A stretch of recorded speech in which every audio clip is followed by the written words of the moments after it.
You gave me the letter. Assalamualaikum warahmatullahi wabarakatuh. Selamat pagi sahabat-sahabat Dokter Pundi 46 TV ya. Pada hari ini saya agak sedikit berbeda ya. Saya akan membahas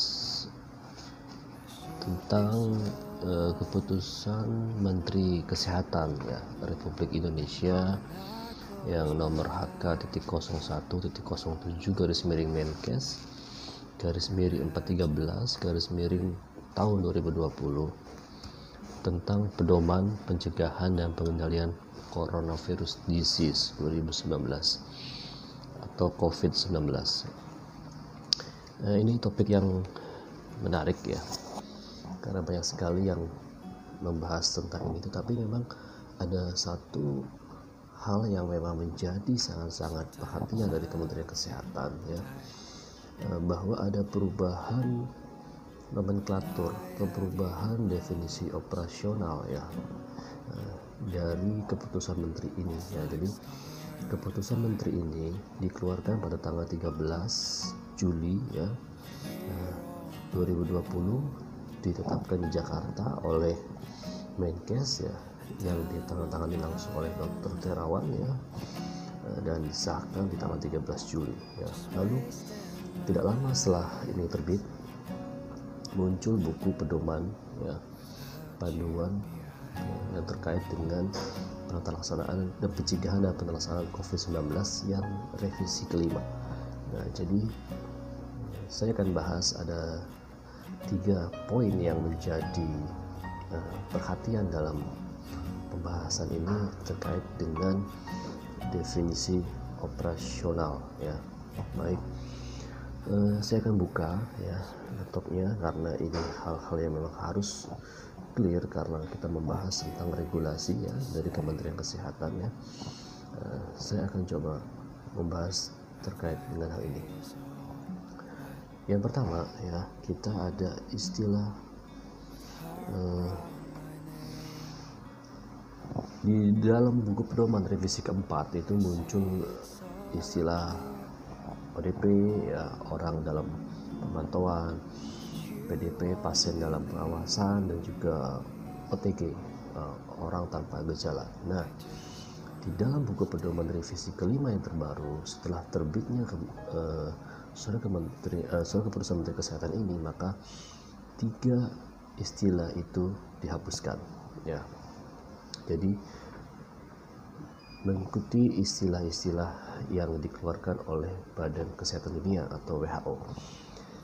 Nah, teman-teman sahabat Dokter Pundi ya, jadi 3 poin ini akan saya bahas pada hari ini. Yang pertama, perubahan istilah orang dalam pemantauan dan pasien dalam pengawasan itu digabungkan menjadi satu, menjadi istilahnya adalah kasus suspek. Oke, baik, mohon maaf tadi ada iklan ya. Jadi teman-teman sahabat Dokter Pundi semuanya, bahwa memang 3 istilah baru ini di dalam buku pedoman revisi kelima. Yang pertama adalah kasus suspek. Jadi apa sih kasus suspek ini? Kasus suspek adalah orang dengan ISPA ya, infeksi saluran pernafasan akut atau infeksi saluran pernafasan atas, dan pada 14 hari terakhir dari lokasi transmisi lokal ya. Jadi ada orang yang habis bepergian ya, habis dari suatu tempat yang memang zonanya zona merah atau zona kuning yang terjadi transmisi lokal dalam suatu tempat itu ya, transmisi lokal COVID-19 ya. Itu yang pertama. Yang kedua, definisi kasus suspek itu yaitu orang dengan ISPA dan kontak dengan kasus terkonfirmasi. Jadi misalkan dalam satu komunitas, satu keluarga, satu orangnya ada yang terkonfirmasi, lalu satu keluarga itulah dinyatakan sebagai suspek. Kalau dulu itu dinyatakan sebagai ODP ya, orang dalam pemantauan ya. Tetapi sekarang itu di dalam nomenklatur baru atau pedoman baru disebutnya itu sebagai kasus suspek. Yang ketiga ya, dengan kasus suspek adalah orang dengan ISPA berat ya, atau pneumonia berat ya, yang membutuhkan perawatan di rumah sakit dan tidak ada penyebab lain berdasarkan gambaran klinis yang meyakinkan ya. Jadi gangguannya dikerucutkan kepada gangguan pulmonal, gangguan paru-paru ya. Ada pasiennya sesak, gambaran ronsen parunya itu mengalami gangguan, bahkan adanya perburukan gambar radiologis daripada gambaran lapang parunya ya, dan memerlukan suatu perawatan di rumah sakit. Dan ini disebut dengan suspek COVID-19 ya. Nah, jadi istilah untuk istilah untuk PDP dan ODP itu dihilangkan, digabungkan ke dalam satu kasus suspek ya. Lalu yang kedua ya, bahwa kasus disebut kasus probable.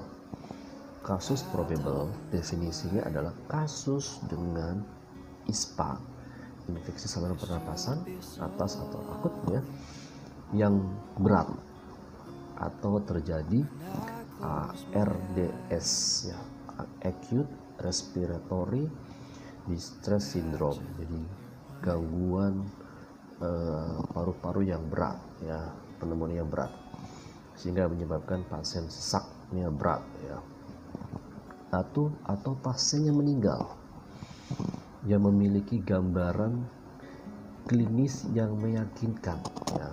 Jadi gambaran klinisnya itu meyakinkan ke arah COVID ya, dari klinisnya, dari penunjang radiologisnya, semuanya itu mengarah ke COVID ya, yang meyakinkan, tapi belum ada hasil RT-PCR-nya. Jadi belum dilakukan hasil PCR atau swabnya belum dilakukan, sehingga kita sebutnya inilah kasus probable. Jadi kalau dulu kita masih sebutnya ini PDP, tetapi sekarang itu probable. Jadi suspek, kasus suspek dan kasus probable yang dulunya adalah ODP dan PDP dipisahkan menjadi suspek dan probable ya. Lalu yang ketiga adalah kasus terkonfirmasi. Nah, kasus terkonfirmasi adalah kasus yang sudah terbukti positif hasil swab RT-PCR-nya. Jadi pasien sudah di swab, diambil sampel nasofaring atau diambil sampel swabnya ya, dan mendapatkan hasilnya positif ya, bahwa yang bersangkutan adalah positif. Nah, kasus confirm ini, kasus terkonfirmasi ini dibagi dua.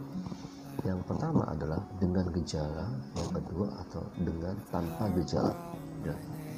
Kalau dengan gejala, itulah gabungan dari kasus suspek dan kasus probable, lalu dilakukan swab dan hasilnya muncul swab RT-PCR-nya positif. Nah, maka yang bersangkutan adalah kasus terkonfirmasi. Atau tanpa gejala. Tanpa gejala itu dalam suatu keluarga misalkan ya, ada satu orang yang mengalami gejala, lalu dicek swabnya terkonfirmasi ya, dan kontak eratnya keluarganya itu dilakukan pemeriksaan walaupun tidak mempunyai gejala klinis dan hasil swabnya adalah positif. Nah, itu adalah kasus terkonfirmasi dengan tanpa gejala klinis ya. Jadi ini istilah-istilah yang memang menjadi pedoman baru kita ya sebagai dokter dalam melaksanakan tugasnya dalam penanganan COVID-19 ini ya.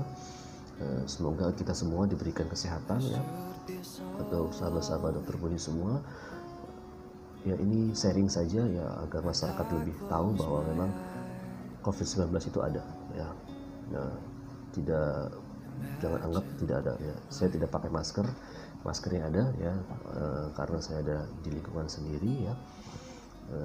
Jaga kesehatan Bapak Ibu semua, teman-teman dokter Buni semua, sahabat-sahabat dokter Buni, jaga kesehatannya, tetap jaga jarak, ikuti protokol kesehatan ya, ikutin instruksi pemerintah ya, cuci tangan jangan lupa ya, pakai masker dan juga jaga jarak ya. Itu saja yang mungkin hari ini bisa saya sampaikan. Mohon maaf ya kalau ada kekurangan ya, memang saya hanya sharing ya, tidak mengguruin ya, pasti ada yang lebih daripada saya, tapi saya hanya sharing istilah-istilah yang memang masyarakat memang harus paham dan harus tahu terkait hal ini. Terima kasih banyak sudah menonton videonya ya. Jangan lupa subscribe, komen yang positif ya, agar kita berpikiran positif, imun kita juga menjadi lebih baik. Terima kasih banyak ya. Assalamualaikum warahmatullahi wabarakatuh.